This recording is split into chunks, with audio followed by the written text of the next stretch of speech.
اقف كده، عدى علينا كده واحد واحنا طلع الكرنيه. احنا جايين مع المحافظه، احنا جايين مع المحافظه. احنا هنخرج في الوقت ده عشان نتفرج. يعني حضرتك عايز يا باشا، احنا مش معطلينك في حاجه. احنا معطلينك في ايه؟ انت واقف تامين يا باشا. مشي اللي مش صحفيين، احنا ماشي صحفيين. بعد كده هنستلم يلا امشي. ماشي يا باشا، ماشي يا باشا. بقول لحضرتك يعني اتفضل زي ما احنا شايفين. أعزائي المتابعين مشاهدين منصة أبو ظبي ميديا في كل مكان. النهارده احنا أمام موقعة هنا تم استدعاء فرق الامن برضه لمساعده الرجال الامن والاسعاف زي ما احنا شايفين.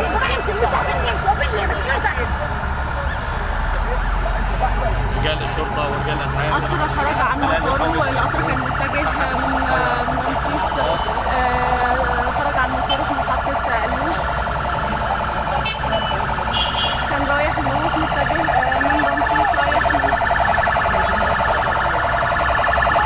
دلوقتي في 16 مصاب. كم؟ 3 وفيات. أعزائي المشاهدين نشاهد الآن الحادث الأليم الذي شهدته محافظة القليوبية وتحديدا منطقة مدينة أليوب المحطة، حيث اصطدم القطار رقم 7 في نهاية المحطة بالحاجز داخل نهاية المحطة. القطار رقم 7 كان متجه لمنوف، كان من المفترض ان هو متجه لمنوف. القطر كان متجه لمنوف. المحطة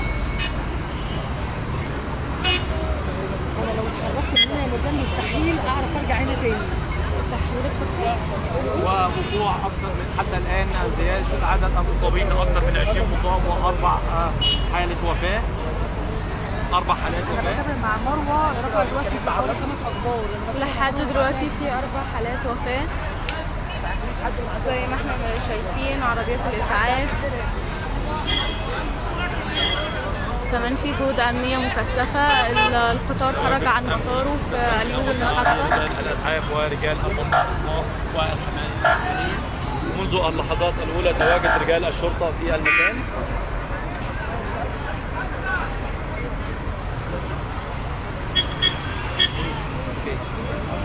ايه؟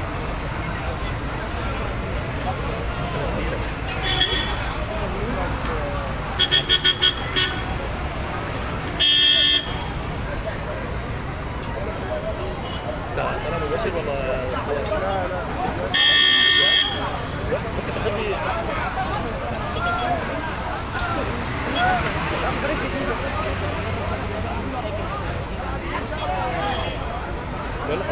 القطار رقم 7 خرج عن مساره. كان متجه إلى منوف، خرج عن مساره في أليوب المحطة.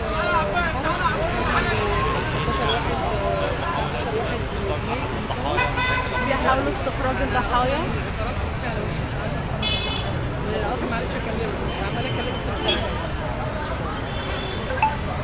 ونش السكة الحديد بيحاول رفع القطار.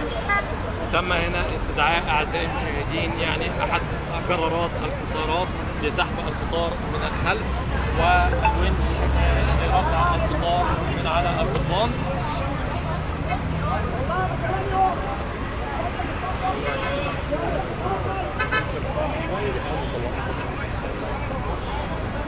انا عايز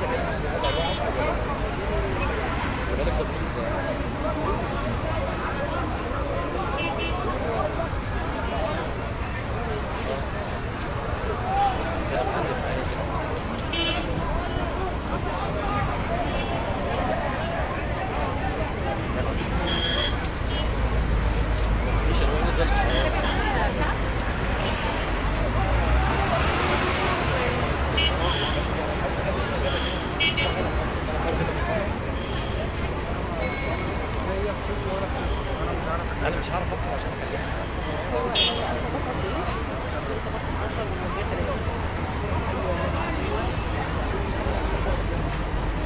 عدد الإصابات 16 إصابة و3 وفيات. ودلوقتي في محاولة استخراج برضو أحد ضحايا القطار.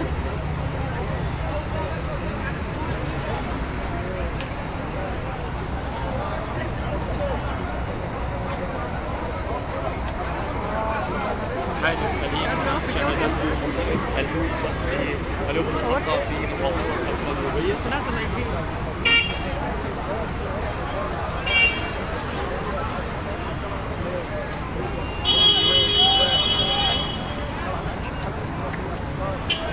القطار رقم 7 المتجه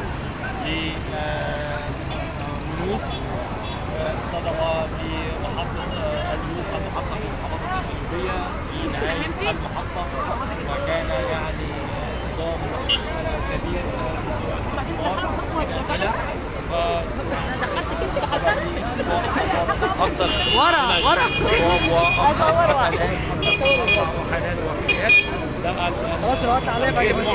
دلوقتي في 16 اصابات و3 وفيات، وفي دلوقتي في محاولة استخراج احد ضحايا اللي كان خارج من رمسيس متجه لمنوف.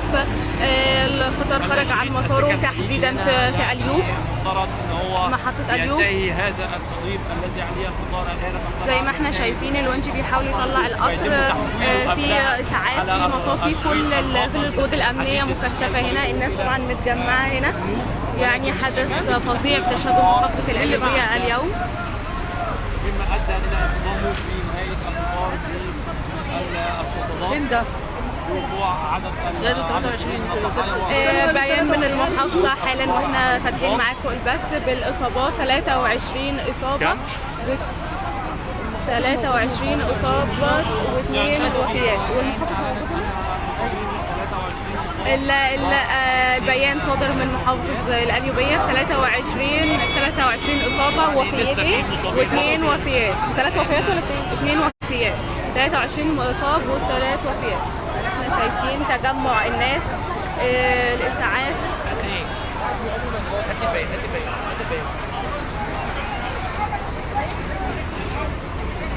ويعني السكة الحديد أعلنت هيئة السكة الحديد الآن بيان عن الحادث، يعني حيث أعلنت الهيئة القومية لسكة الحديد مصر في بيان صادر عنها أنه في تمام الساعة يعني 19 أثناء دخول القطار 575 ركاب شبرا منوف وكفر الزيات على سكة النفادي بمحطة اليوب لمقابلة قطار 550 تجاوز السائق السينافور المغلق.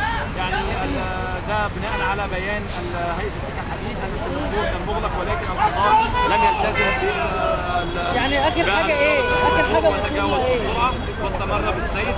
بنتي فين المصابين دول؟ الى السكه المنتهيه بتصادم الحمايه بنهايه السكه، ونتج عن ذلك خروج الجرار والعربه الاولى عن القطار. وعلى بيان اعلامي من هيئه السكك الحديديه اعلنت الهيئه القوميه لسكك حديد مصر في بيان صادر عنها مساء اليوم ان في تمام الساعه اثناء دخول القطار ركاب شبرا منوف كفر الزيات على سكه محطه اليوب لمقابله قطار 550 تجاوز السائق واستمر بالمسير. هذا وقد تلاحظ ان الاصابات حدثت لافراد كانوا متواجدين خارج ادى دخول القطار الى السكه المنتهيه بتصادم الحمايه بنهايه السكه، ونتج عن ذلك خروج الجرار والعربه الاولى عن القضبان. وعلى الفور وجه الفريق والمهندس كامل الوزير وزير النقل رئيس هيئه السكك الحديديه وكافه قيادات الهيئه بالتوجه لمكان الحادث بين العربيه والتنسيق مع وزاره الصحه لتقديم الخدمه الطبيه اللازمه وحصر عدد الوفيات. وقد تلاحظ ان الاصابات حدثت لافراد كانوا متواجدين خارج العربه الاولى للقطار. الاصابات اللي حصلت كانت للافراد اللي كانوا موجودين خارج العربه الاولى للقطار وكانوا بيستقلون القطار بين العربه والجرار. ووجه وزير النقل بتشكيل لجنه على الفور برئاسه المهندس رئيس مجلس الاداره بقطاع السلامه والجوده للوقوف على اسباب الحادث وتحديد المسؤولين وحصر التلفيات والحادث بعيد عن جميع خطوط الهيئه. قال ان الاصابات بالضبط لحد الان 23 مصاب و2 حاله وفاه. احنا الان في مكان الحادث. يعني ما يؤكد ان السواق كان المفروض يقف بناء على بيان الهيئه، ولكن السواق ما وقفش واستمر في السير. يعني المشكله كلها في السواق كان المفروض يقف وهو ما وقفش واستكمل السير، فنتج عنه انه اصاب 23 و2 حاله وفاه بسبب غلطه من السواق، لان على حسب بيان هيئه السكك الحديديه ان السواق كان لازم يقف وهو ما وقفش. يعني راكبين مخالف بين عربيات القطار بين العربيه والعربيه، زي ما احنا بنشوف يعني في بعض الاحيان في ناس زي ما احنا شايفين ما بين العربيه والعربيه بين العربيات.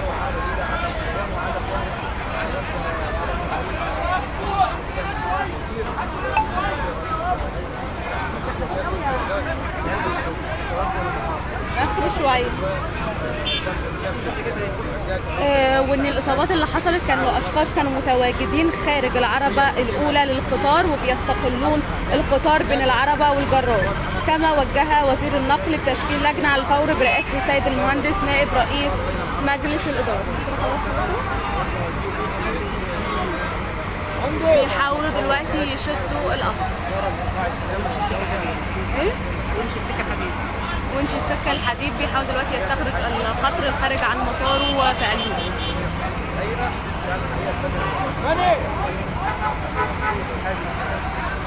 احنا شايفين تجمع الناس وتجمع الناس هنا تحت الكوبري منتظرين الحدث ينتهي على ايه. في عربيات اسعاف، في جهود امنيه مكثفه، في ونش السكك الحديديه. احنا معاكم النهارده من امام بالونش السكه الحديد.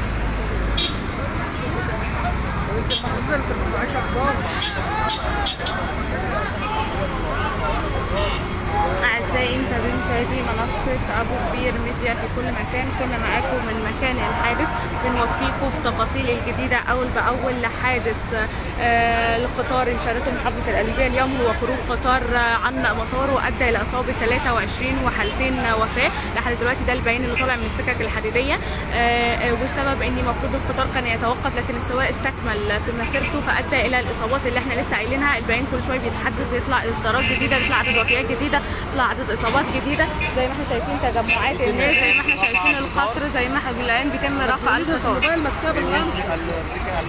زي ما احنا شايفين كل